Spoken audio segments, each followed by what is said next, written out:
Hello students, good morning. Welcome to our channel target with Lallan Sharma. चाहो तो आसमां को जमी पर उतार लो, मुश्किल नहीं है कुछ भी अगर ठान लीजिए। तो विद्यार्थी, आप जो है पूरी ईमानदारी से पढ़ाई शुरू कर दीजिए। और विद्यालय में पढ़ाई हो नहीं पा रहा है तो आइए देखते हैं। आज का हेडिंग है इस चैप्टर का कैपेसिटर का लास्ट हेडिंग है। उसके बाद अगली यूनिट शुरू होने वाली है। तो आज है last heading one day graph generator. One day graph generator विद्यार्थी ये जो है केवल बोर्ड परीक्षा के लिए, इसलिए कंपटीशन वगैरह में हम लोग नहीं पढ़े लिखे ये हेडिंग है। बस बोर्ड परीक्षा पॉइंट ऑफ व्यू आपको पढ़ाना है। जब हम लोग पढ़ रहे थे तो ये बुक में भी नहीं था और कंपटीशन वाले टीचर इसे पढ़ाते नहीं है, क्योंकि कंपटीशन में ये हेडिंग नहीं आता, बोर्ड में बहुत जरूरी है और ये 5 नंबर का हेडिंग है। तो आपको इसका फिगर वगैरह तैयार करके तब जाके पेपर देने जाना होगा, क्योंकि फिक्स्ड क्वेश्चन है, आसानी से आ जाएगा और आपको 5 नंबर मिल जाएगा। घर पे थोड़ा सा अभ्यास कर लेंगे तो ये चीज यहाँ ध्यान देना है। तो फिगर बाद में बनाएंगे, पहले इसके बारे में थोड़ा सा देखते हैं। सन 1931 में प्रोफेसर वन डे ग्राफ ने स्थिर वैद्युत उत्पादक जनरेटर, स्थिर वैद्युत उत्पादक यंत्र की रचना की। इसके द्वारा लगभग 10 लाख वोल्ट की कोटिका, इसके द्वारा लगभग 10 लाख वोल्ट, 10 गुणे 10 घाते 5 लाख वोल्ट की कोटिका पोटेंशियल डिफरेंस उत्पन्न किया जा सकता है। एक बार दोबारा सुन लें। सन 1931 में प्रोफेसर वन डे ग्राफ ने स्थिर वैद्युत उत्पादक यंत्र की रचना की। इसके द्वारा लगभग 10 लाख वोल्ट की कोटिका विभवांतर उत्पन्न किया जा सकता है। लगभग 10 लाख वोल्ट की कोटिका, तो ध्यान देना है ये चीज। तो ये तो one day graph generator heading डालिए, उसके बाद इतना लिख दीजिए। तो सन 1931 में वन डे ग्राफ ने इलेक्ट्रोस्टैटिक जनरेटर की खोज की और इसके द्वारा 10 लाख वोल्ट, लगभग 10 लाख वोल्ट की कोटि का पोटेंशियल डिफरेंस उत्पन्न किया जाता है। तो ये तो हो गया किसने खोज किया, कब किया, और इसी को ही कहा जाता है वन डे ग्राफ जनरेटर। अब इसकी प्रिंसिपल पर हम लोग गौर करते हैं। प्रिंसिपल तो उसमें पहला है action of sharp point on A charged conductor. Action of sharp point on A charged conductor. तो शार्प पॉइंट इनका मतलब ये है कि जैसे कंघी जिसका उपयोग कर रहा है, जैसे एक कंघी है, तो ये शार्प पॉइंट है। इस पर चार्ज डेंसिटी बहुत ज्यादा होता है, इसकी वजह से इसके आसपास की जो वायु है उनका वायु आयनाइज्ड हो जाता है। तो ये चीज है, तो ये बहुत ज्यादा होता है चार्ज डेंसिटी। ये चीज हम थोड़ा सा प्रूफ करेंगे पहले। तो चलिए देखते हैं। मानते हैं आर रेडियस का एक स्फीयर है जिस पर प्लस क्यू चार्ज है। तो इस पर पोटेंशियल कितना होगा? पोटेंशियल V इक्वल टू हो जाएगा 1/4πε0 इंटू Q/R। ये फार्मूला आप जानते होंगे, नहीं जानते होंगे तो पोटेंशियल वाला, इलेक्ट्रोस्टैटिक पोटेंशियल वाला चैप्टर जो है विधिवत आप पढ़ लें। यूट्यूब पर जाकर टारगेट विद लल्लन शर्मा जाएंगे, वहां प्लेलिस्ट में जाएंगे तो इलेक्ट्रोस्टैटिक में क्लिक करेंगे तो आपको वहां चैप्टर मिल जाएगा। हाँ, तो ये हो गया। इनकी सहायता से यहाँ चार्ज ज्ञात करते हैं। चार्ज हो जाएगा 4πε0 R गुणे potential difference, potential V charge पर हो गया। और चार्ज सरफेस चार्ज डेंसिटी छोटा सिग्मा इक्वल टू होता है Q/A। तो Q आपका यही हो जाएगा 4πε0 R गुणे V अपान A। ए मतलब स्फीयर का जो एरिया होगा वो 4πr स्क्वायर हो जाएगा, 4πr स्क्वायर हो जाएगा। तो 4π से 4π कैंसिल हो गया, एक R से R कैंसिल हो जाएगा। तो छोटा सिग्मा बराबर जो मिल रहा है हमको एप्सिलॉन वी अपान आर मिल रहा है। एक आर से आर कैंसिल हो जाएगा, ये हमको मिल रहा है। यहां एप्सिलॉन नॉट ये भी क्या है, कांस्टेंट है। एप्सिलॉन नॉट भी क्या है, कांस्टेंट है। और v ये भी क्या है, कांस्टेंट। इक्विपोटेंशियल सरफेस,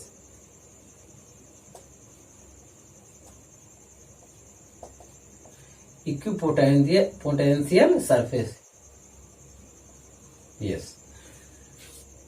तो ये समविभव पृष्ठ की भांति व्यवहार करता है। प्रत्येक पॉइंट पर चाहे जहां लेंगे हर जगह आर रेडियस पर पोटेंशियल क्या होगा, सेम होगा। तो ये भी कांस्टेंट है। इसका मतलब छोटा सिग्मा प्रोपोर्शनल 1 अपान आर के है। छोटा सिग्मा प्रोपोर्शनल 1 अपान आर के है। तो इफ जो है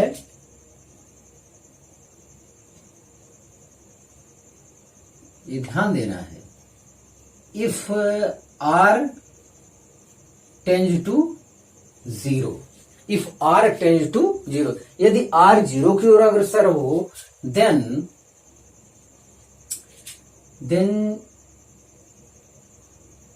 छोटा सिग्मा टेंज टू इनफाइनाइट। यदि आर 0 की ओर अग्रसर होगा, आर 0 की ओर अग्रसर होगा तो छोटा सिग्मा इनफाइनाइट की ओर अग्रसर हो जाएगा। तो इसका क्या मतलब है, आर 0 कब होगा, तो आर 0 जब होगा तो ये पॉइंट हो जाएगा। और तो ये कंघी की नोक जो होता है, कंघी की नोक जैसा जो भी हो, कंघी की नोक ये हमारे पॉइंट जैसा ही व्यवहार करता है। तो वहां पे जब नोक जैसा कोई केस आएगा तो वहां पर ही आपको जानना है कि उसकी चार्ज डेंसिटी बहुत ज्यादा होता है। बस यही हमें साबित करना था। तो पहला जो कॉन्सेप्ट है, action of sharp point on A charge conductor. तो शार्प पॉइंट पर चार्ज डेंसिटी बहुत ज्यादा होता है। तो आप इसे कॉपी कर लीजिए। तो पहले प्रिंसिपल में हम लोग विद्यार्थी पढ़े कि शार्प पॉइंट पर, जो शार्प पॉइंट होता है वहां पर चार्ज डेंसिटी बहुत ज्यादा होता है। चार्ज डेंसिटी बहुत ज्यादा होने की वजह से प्रबल इलेक्ट्रिक फील्ड उत्पन्न होता है, जिसकी वजह से आसपास की वायु का क्या हो जाता है, आयनीकरण हो जाता है। तो ये पहला प्रिंसिपल हो गया। अब सेकेंड प्रिंसिपल ये है, ये सिद्धांत ये हमारा है। तो वो कह रहा है कि एक स्फीयर है जिस पर प्लस क्यू चार्ज है, एक बाहर कोई स्फीयर है, मान लेते हैं प्लस क्यू चार्ज है कैपिटल लेटर में, एक वायर से कनेक्ट कर देते हैं, एक वायर से कनेक्ट कर देते हैं। तो अंदर वाले स्फीयर से चार्ज जो है वो बाहर की ओर जाने लगता है, higher potential to lower potential. लेकिन ये चीज आपको पहले से कैसे पता चलेगा, बिना कुछ यहां दिखाए कैसे होगा। तो ये केस है, और अंदर वाले स्फीयर का रेडियस है स्मॉल आर, बाहर वाले का कैपिटल आर। इस स्फीयर का नाम ए है, इसका नाम बी है, ये वायर से कनेक्टेड है। चलिए शुरू करते हैं। तो पोटेंशियल ऑन ए, तो ये हो जाएगा पोटेंशियल ऑन ए, तो ये हो जाएगा V A equal to 1 upon 4 pi epsilon naught. V A पर पोटेंशियल ज्ञात करना है, 1 upon 4 pi epsilon naught into Q upon R हो जाएगा। ए पर पोटेंशियल अपने चार्ज के कारण है, प्लस इस बी वाले के चार्ज के कारण भी वहां पोटेंशियल होगा। तो बी वाला जब चार्ज हम प्रयोग करेंगे तो बी वाला हमें रेडियस भी लेना होगा। तो ये हो जाएगा 1 upon 4 pi epsilon naught into Q upon capital are. ये हो गया पोटेंशियल, ए पर पोटेंशियल ज्ञात हो गया। अब हम विद्यार्थी बी पर पोटेंशियल ज्ञात करते हैं। बी पर पोटेंशियल, अब बी वाले स्फीयर पर पोटेंशियल दोनों चार्ज के कारण ज्ञात करेंगे हम। तो जिनको ये चीज लिखने नहीं आता, वहां इलेक्ट्रोस्टैटिक्स में जब जाएंगे तो वहां पोटेंशियल जो शुरू होगा उसमें ये चीज विधिवत बताया गया। उस पर IIT नीट लेवल के भी सवाल होंगे, अच्छे कॉन्सेप्ट वाले सवाल हैं, वहां बताया गया, वहां से आप इसे तैयार कर सकते हैं। तो देखें बी वाले पर अब हम पोटेंशियल ज्ञात करते हैं। तो एक तो अपने चार्ज के कारण होगा, एक तो अपने चार्ज के कारण होगा। तो 1 upon 4 pi epsilon naught into Q upon R, एक तो ये होगा, B पर पोटेंशियल एक अपने चार्ज के कारण होगा, तो इसकी रेडियस कैपिटल आर है। अब अंदर वाले चार्ज के कारण भी क्या होगा, अंदर वाले चार्ज स्फीयर के कारण भी इस पर पोटेंशियल होगा, तो Q अपान क्या होगा, स्मॉल आर। तो यही चीज आपको ध्यान देना है। जैसे ये हमारा पृष्ठ सरफेस हो गया, इसके पृष्ठ पर जो पोटेंशियल होता है, इसके पृष्ठ पर जो पोटेंशियल होता है, अंदर प्रत्येक बिंदु पर भी पोटेंशियल का मान वही होता है। तो ये चीज कह रहे हैं। तो जो सॉरी ये भी कैपिटल क्या लिया जाएगा, आर। यही चीज यहां पे आपको ध्यान देना है, यहीं पर ये चीज ध्यान देना है। जब बाहर वाले पृष्ठ पर पोटेंशियल ज्ञात करेंगे तो अपने चार्ज के कारण भी कैपिटल आर तो लिया ही जाएगा, जब अंदर वाले चार्ज के कारण भी बाहर वाले पर पोटेंशियल ज्ञात करेंगे तब भी रेडियस आर लिया जाएगा। तो ये कंसेंट्रिक वाला केस है, इस टाइप का वहां कंसेप्ट विधिवत समझाया गया है। तो बहरहाल अब हमें ज्ञात करना है potential difference.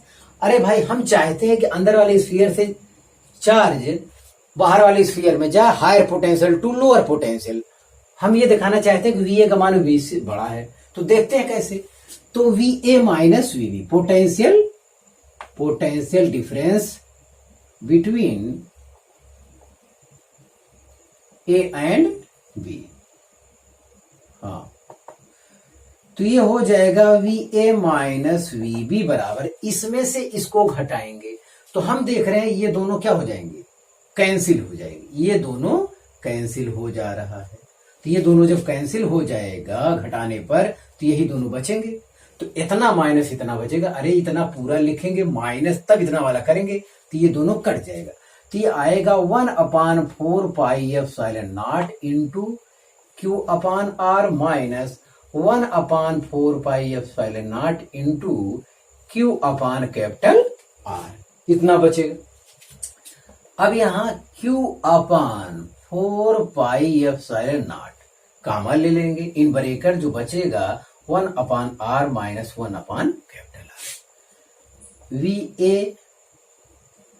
We A minus V B बराबर इतना है। हम यहां देख रहे हैं कि ये बाहर वाला चार्ज तो आया ही नहीं हमारे आंसर में। हम यहां देख रहे हैं कि बाहर वाला चार्ज तो हमारे आंसर में आया ही नहीं। इसका क्या मतलब है? इसका मतलब है बाहर वाला चार्ज चाहे प्लस क्यू हो, माइनस क्यू हो या न्यूट्रल हो, कुछ भी ना हो, या न्यूट्रल हो, कुछ भी ना हो, तब भी हमारे आंसर पर कोई फर्क पड़ने वाला नहीं है। तो इसका मतलब ये जो पोटेंशियल डिफरेंस आया है ये बाहर वाले चार्ज से कोई लेना देना नहीं है। V A minus V B is independent of outer shell charge, बाहर वाले सेल के चार्ज पर बिल्कुल निर्भर नहीं करता है। ये यहां पता चल गया, क्योंकि यह स्मॉल लेटर में चार्ज, अंदर वाले चार्ज से हमसे मतलब है। बाहर चार्ज प्लस में है, माइनस में है या न्यूट्रल है, दोनों दशाओं में हमसे कोई लेना देना नहीं है। हमारे पर कोई फर्क ही नहीं पड़ रहा है। चार्ज यहां से यहां फ्लो करेगा। एक तो V A minus V B ये equal to independent of charge outer cell, outer cell के चार्ज पर बाहर वाले सेल के चार्ज पर निर्भर नहीं करता है। और दूसरा ये V A minus V B is greater than zero, is greater than zero. अगर ग्रेटर देन जीरो है तो वी ए का मान वी बी से क्या होगा, बड़ा होगा। वी ए पोटेंशियल, ए पर पोटेंशियल का मान बी पर पोटेंशियल से ज्यादा होने की वजह से चार्ज जो है हायर पोटेंशियल से लोअर पोटेंशियल की ओर फ्लो करेगा, अर्थात ए से बी की ओर जाएगा। स्फीयर ए से सेल बी की ओर चार्ज फ्लो करेगा। तो यही दो सिद्धांत हैं विद्यार्थी जिसके आधार पर one day graph generator work करता है। तो इस कंसेप्ट का हमें अभी वर्किंग जब लास्ट में पढ़ाएंगे तो उससे हमें लाभ लेना होगा। तो आप इसे कॉपी कर लीजिए। हाँ विद्यार्थी, आपका वन डे ग्राफ जनरेटर बनकर तैयार है और इसे आप देखें, कंस्ट्रक्शन पूछा जाएगा। हम लोग one day graph generator heading डाले, उसकी खोज 1931 में हुई। वन डे ग्राफ ने स्थिर वैद्युत उत्पादक यंत्र की रचना की और जिसकी सहायता से 10 लाख वोल्ट की कोटि का पोटेंशियल डिफरेंस उत्पन्न किया जा सकता है, और इसी को ही वान डे ग्राफ जनरेटर कहते हैं। ये तो वहां हुआ। उसके बाद हम लोग पढ़े प्रिंसिपल, 2 सिद्धांत पढ़े। दोनों सिद्धांत का आगे हमें वर्किंग में, कार्यविधि में उपयोग करना है। तो अब हम कंस्ट्रक्शन में हम समझते हैं शायद बोर्ड में लिखने के लिए ना आए। अरे फिगर इतना बनाएगा लड़का, ये भी क्या है, इतना मेहनत किया और फिर उसमें लिखना पड़े तो ये तो और बेकार है। तो मुझे नहीं लगता लिखना पड़ेगा। कंस्ट्रक्शन हेडिंग होगा, उसके साथ फिगर ही उसके लिए क्या हो गया, कंस्ट्रक्शन हो गया। फिर भी चित्र देखकर आप जो भी मर्जी हो वो बता दीजिए। इसमें एक पुली नीचे होता है P1, जो नीचे एक मोटर की सहायता से चलाया जाता है, और एक ऊपर दूसरी पुली होती है P2, जिस पर एक रबड़ या सिल्की का बेल्ट होता है, पट्टा जिसे आप कहते हो, बेल्ट होता है, और ये मोटर की सहायता से घूमता है, नीचे से ऊपर की ओर जाता है। एक काम ये हो गया। अब ये जो है एक स्फीयर यस होता है, जो 2 आधार स्तंभों पर टिका होता है। ये इंसुलेटिंग अचालक स्तंभ होता है। ये जो स्तंभ आपको दिख रहा है, ये वाला, ये इंसुलेटिंग कॉलम है। इस पर ये स्फीयर टिका होता है। ये हो गया। और इसमें 2 कॉम्ब होते हैं, कंघी ए और बी। ए वाली कंघी हाई टेंशन बैटरी, मतलब 10,000 वोल्ट की बैटरी से जुड़ा होता है। तो कॉम्ब डीसी बैटरी से जुड़ा होता है, और प्लस वाला ए से जुड़ा होता है कॉम्ब के, और इसका निगेटिव वाले को अर्थ से हम जोड़ देते हैं। तो यस, तो कॉम्ब ए का सिरा जो है बैटरी के प्लस वाले सिरे से जुड़ा होता है, ये बताना है। और दूसरा कॉम्ब बी है, जो कि स्फीयर यस से जुड़ा होता है। और ये पूरा हमारा निकाय जो है एक बाहरी आवरण से, स्तंभ से पूरी तरह वो कांच का होता है, वो ढका रहता है। ये ढका रहता है, और इस खाली एरिया में ये लीकेज को रोकने के लिए, चार्ज के क्षरण को रोकने के लिए भी इस खाली एरिया में, बाहर वाले में नाइट्रोजन या मीथेन गैस भरी जाती है।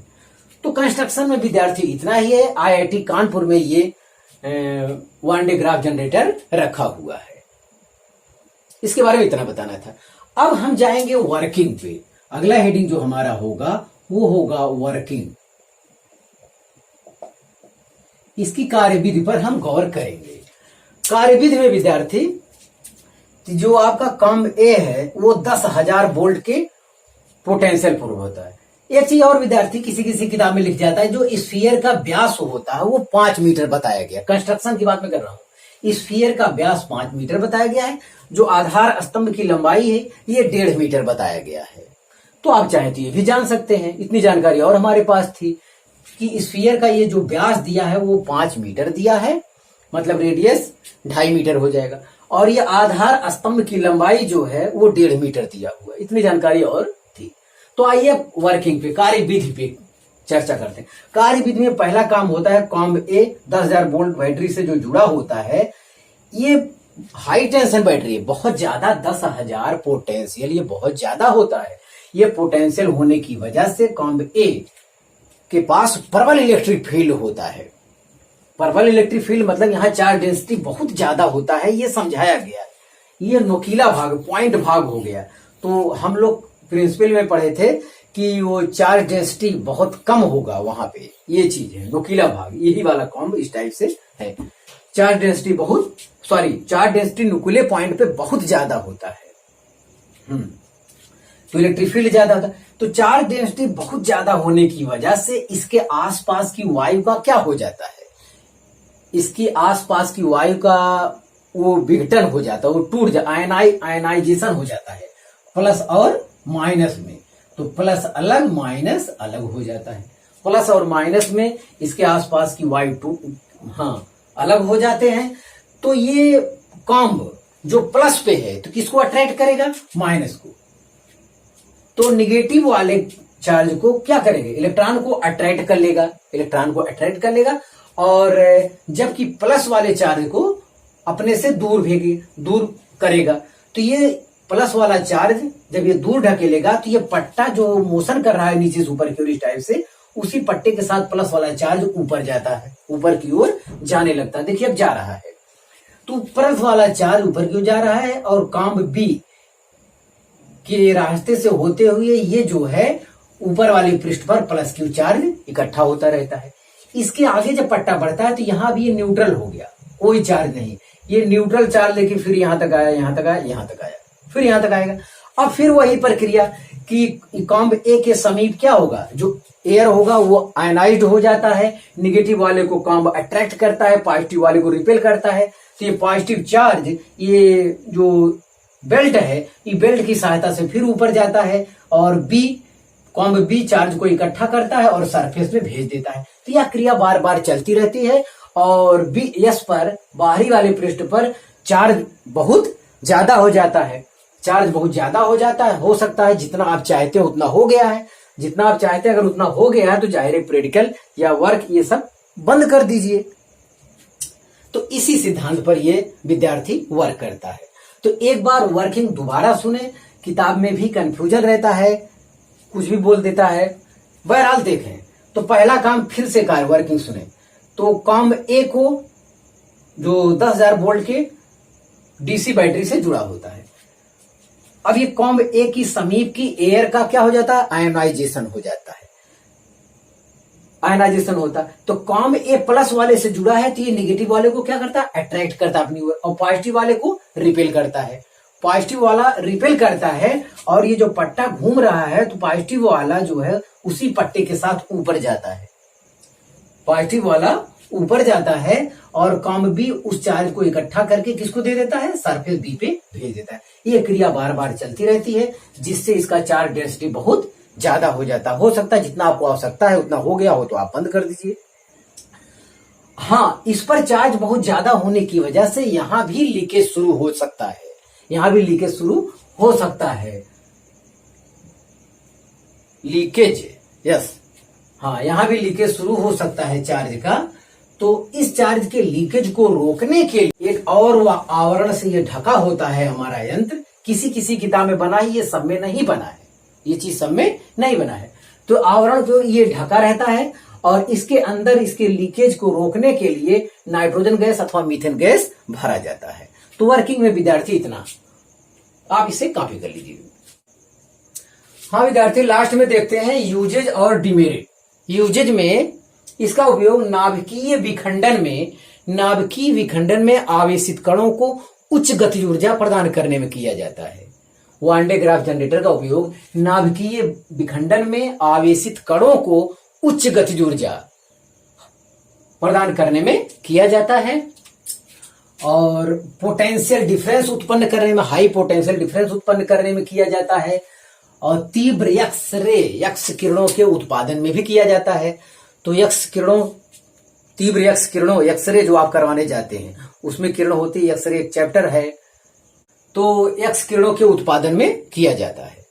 तीव्र एक्स किरणों के उत्पादन में करने के लिए और हाई पोटेंशियल डिफरेंस उत्पन्न करने के लिए ये सब में इसका उपयोग किया जाता है। डीमेरिट मतलब दोष क्या है इसका, डीमेरिट मतलब दोष क्या है।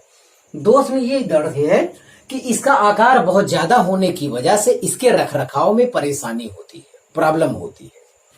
पहला दोष ये है कि इसका सेफ साइज बहुत ज्यादा होने की वजह से इसके रखरखाव में मुश्किल होती है, कठिनाई आती है। और इसकी दूसरा है कि ये बहुत ज्यादा पोटेंशियल डिफरेंस प्रोड्यूस करता है जिसकी वजह से ये बहुत ज्यादा खतरनाक होता है। थोड़ा सा